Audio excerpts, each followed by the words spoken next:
Hi everyone, my name is Jasmine. Welcome to my channel where I talk about faith and life. Today I'm doing an episode of Faithfully Uncool, a channel series where I talk about spirituality, Christianity, etc. So if that interests you, please do subscribe and join the family. There has been a lot of talk about justice lately, and it's got me thinking about what justice says in the Bible, and not in this cheesy way, but in an honest way of taking a step back and being like, we're asking for justice, and that's been something that's been going all around social media right now, and sometimes we just need to take a mental breather and take a mental break. I don't know about you, but it is very, very taxing for me to see Black bodies shot and killed on news networks, primetime news television, and these videos and hashtags come up all the time. It seems like they come up every year, and it's so taxing, it's so tiring to feel like you're fighting for the same justice all the time, to fight constantly against systemic racism, but it is an incredibly worthy and worthwhile fight that we all have to do. And so, like I said, it got me thinking about what justice in the Bible means and how it's categorized or how it's brought up or introduced in the Bible, and also what Jesus has to say about it. So because that topic is so broad, this video is going to really narrow it down and look at something that comes up often in the Bible over and over again called a Lex Talionis, or the law of retaliation. And if that sounds kind of complicated to you, trust me, I guarantee you've definitely heard it before. So without any further ado, let's get started.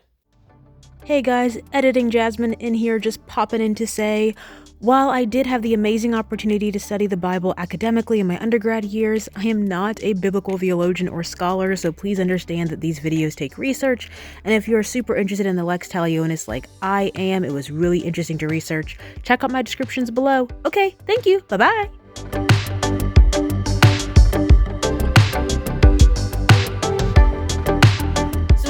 Lex Talionis even mean?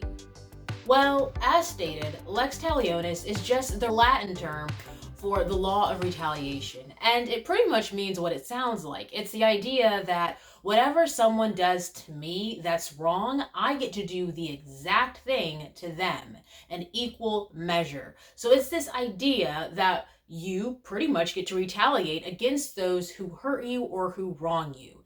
However, this idea and this principle is best illustrated through something that we say in everyday speech, which many of us adopted into the English language from a very popular verse in the Bible. And those are the eye for eye, tooth for tooth, hand for hand type verses that come up constantly in the Bible. From Leviticus, Exodus, Deuteronomy, even in the New Testament, we see this phrase often repeated. And it's this idea to kind of illustrate that Lex Talionis code of what someone does to you, you then get to get retribution. When we talk about justice, there are really two types. There's retributive and distributive. And retributive is what would fall under the Lex Talionis, this idea that I get to get you back. Whereas distributive is more so in terms of sharing is caring, as in you can't have tons of wealth and land while everyone else has nothing. So distributive justice is more of a term of how we distribute things that people need, whereas retributive is how do we actually punish the wrongdoing of others and of society. In Leviticus, this verse reads, "Anyone who injures their neighbor is to be injured in the same manner. Fracture for fracture, eye for eye, tooth for tooth. The one who has inflicted the injury must suffer the same injury." So different scholars have different ways of understanding the Lex Talionis.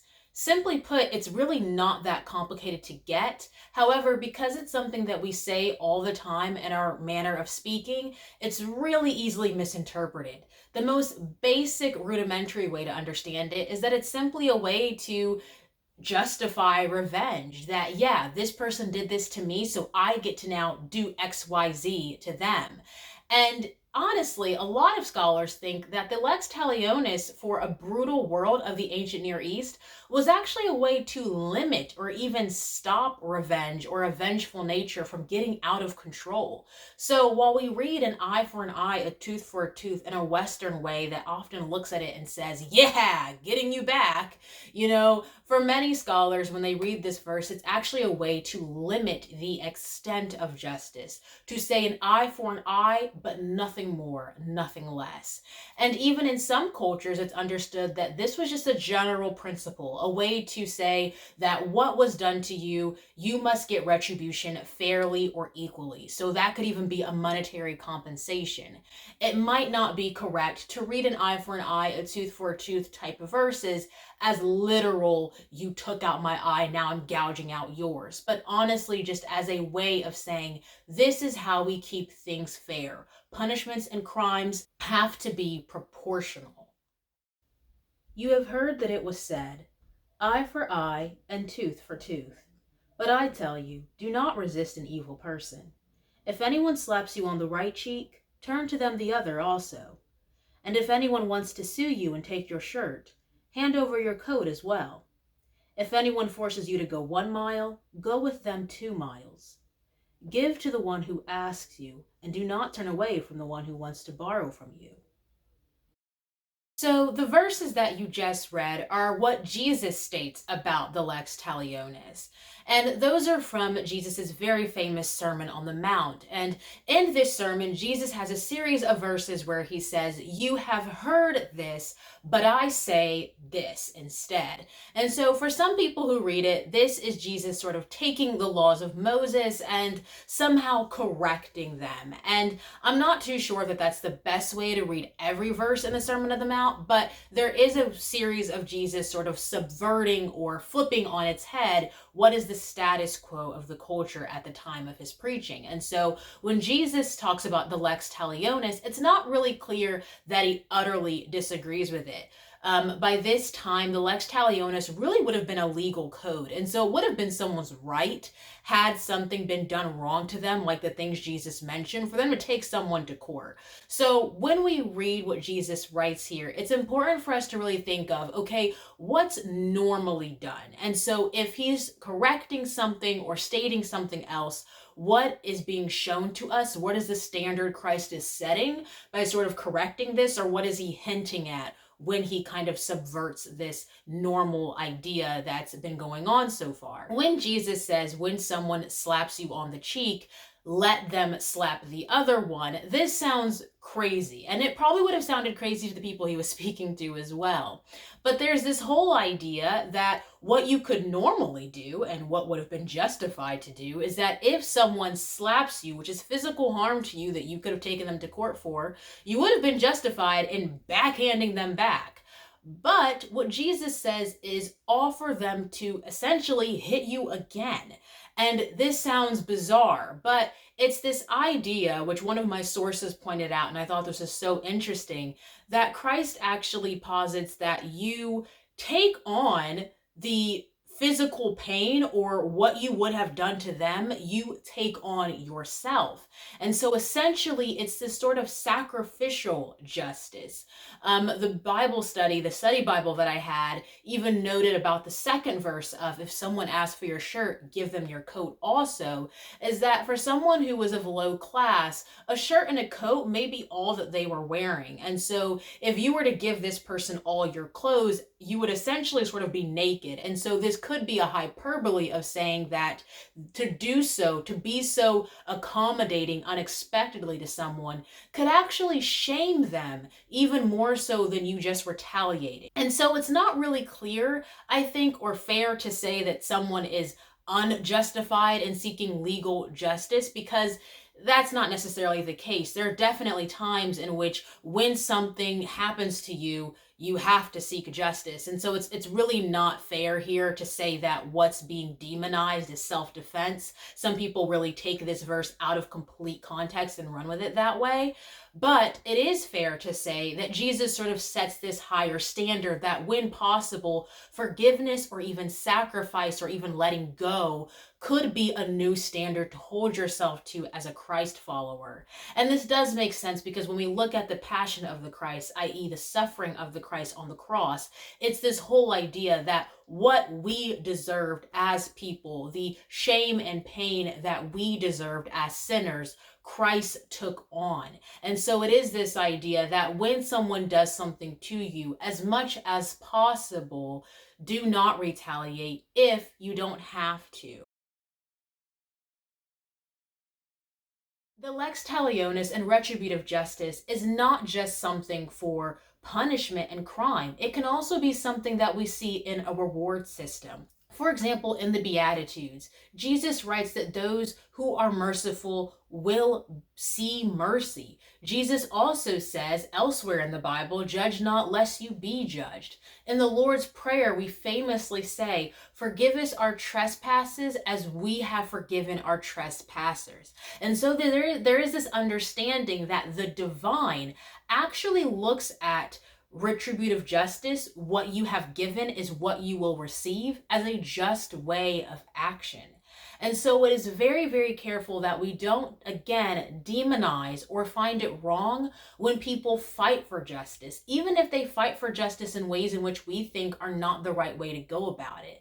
And while there are some ways that I do not and would not recommend, we also have to understand that the actual struggle and fight to see a just world and a just society is Christ-like. That Christ exists in mercy and in justice, in love and also in wrath or anger. We see a range of emotions displayed by divine systems of understanding in the Bible, and we can't ignore it just because it makes us feel uncomfortable.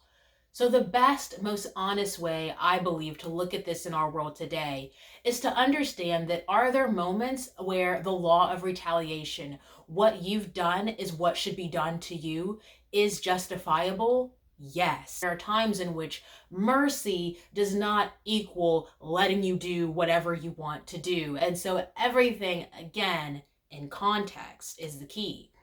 But we also have to get the fact that is it okay to forgive sometimes? Is it okay to let go in those minor transgressions, to turn the other cheek when it wouldn't destroy the whole universe? Yes, it is.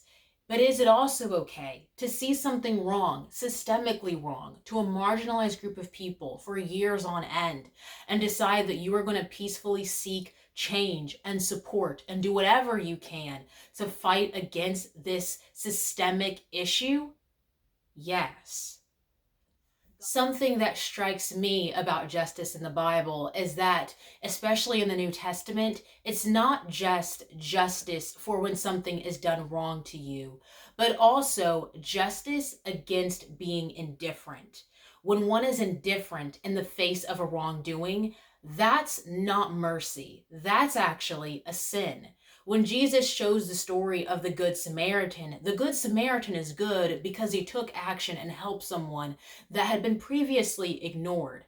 And the person who actually took the action, the Samaritan, was someone that his Jewish audience would have thought less of because of his status and heritage. And so we have to understand that when Jesus subverts what's expected or what's normal, he's disrupting what people think of as being the status quo or what should be done, and saying instead, see this other route. Think of it like this. You've been told this, but there could be another way or multiple ways to see this, especially if you want to be like me. I would say that in our world today, we see this another way type of action and many of the things that people are bringing up. Police reform, defunding the police, protesting. Whether you think that that is just or not, it is clear that when people need to be heard, they have a right to be heard.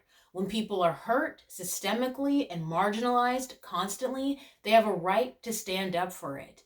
And as many people who say, no, don't do it this way, no, don't do it that way, they are literally saying that at the expense of people dying, at the expense of there being more hashtags, at the expense of injustice. So please note that if you're a Christian or if you're just a good citizen of the world, the Bible is not a tool or a book that should ever be used to encourage someone to be indifferent or fearful.